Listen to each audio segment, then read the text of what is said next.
กินเส้นแบบกินนั่นแหละแอดเลยอยู่น่ะทำไปเลยถ้าเกิดผิดเนี่ยเราก็แอดไปเลยเนียนไปเลยแล้วแอดไปเลย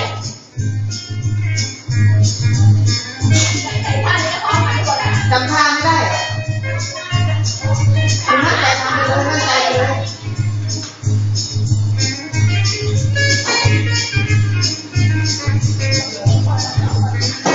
ในน้ำมันเป็นการด่าจานน้ำมันไหมอาจารย์ว่าอาจารย์สีที่เราเอาไปได้นะอาจารย์รีบนะ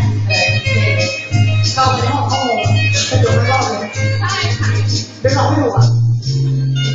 เรื่องไหนเรื่องเองแต่เรื่องเอง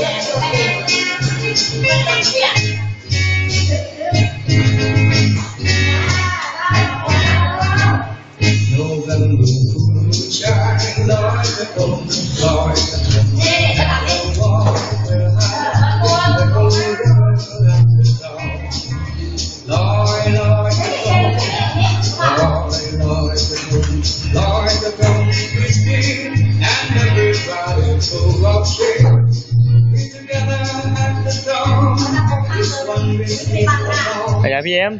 จะปากีตาร์แล้วเนี่ยจะได้แบบกีตาร์ไงอะไรนะจะได้แบบโกโฮมเอากีตาร์ซื้อมือสองอาจารย์2,000 1,000 กว่าบาทก็มีมั้งกองชุดอะ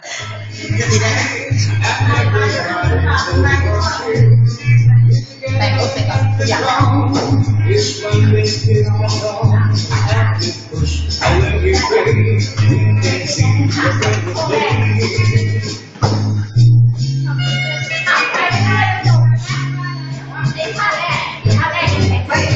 าไปเก่งเองเราไปคิดไปเก่ง